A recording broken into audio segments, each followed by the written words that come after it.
if we can imagine Jorge Alcala getting back to what he was at the end of 2021, oh my goodness, this bullpen could be disgusting.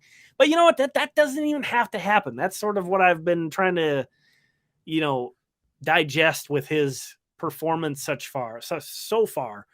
And he's pitched well. What we're looking at here is Jorge Alcala's game log so far this spring. You see, he gave up a walk and a couple hits and 2 runs in his first outing there in February. But his last 3 outings have been tremendous. He's only given up 1 hit and walked 1 batter in 3 innings of work with 7 strikeouts. 7 strikeouts in 3 innings pitched. But here is a look at a snapshot at some of the Savant data, the velocity that we have from his last 3 outings. So obviously the encouraging thing there is everything is moving up.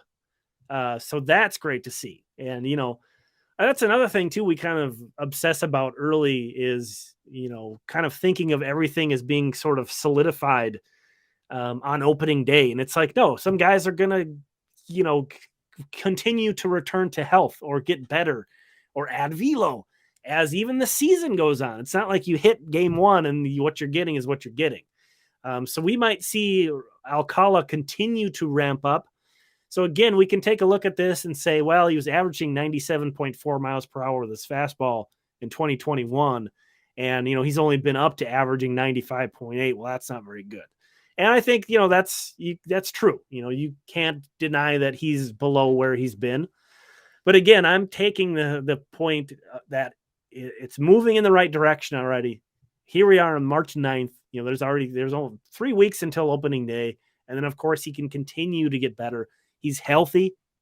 We haven't heard anything about him, having any kind of difficulties. And then the last thing I wanted to put, you might be kind of interested in why that last column is fastball percentage, because that's something I actually forgot about 2021 is this guy threw a ton of sliders. His primary pitch in 2021 was his slider.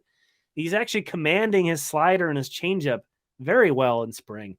So maybe even if the velocity kind of caps out maybe a mile per hour under where it was, it's maybe he can't kind of get to that level where we were envisioning. Maybe this is a potential future dominant closer, but he could be another guy in that 7th, 8th inning picture, which would be just miles ahead of where the Twins bullpen was at this time a year ago, before Duran and Jax established themselves, and Alcala being even serviceable will ensure that Emilio Pagan stays the hell out of high leverage situations. They don't need Jorge Alcala to be the guy. They need him to be a guy. It would be great if we see him come back, but it's kind of a situation we'll continue to keep tabs on. I think that's one of the biggest players I wanted to see this spring, and that a guy who I'm paying the closest attention to is Jorge Alcala.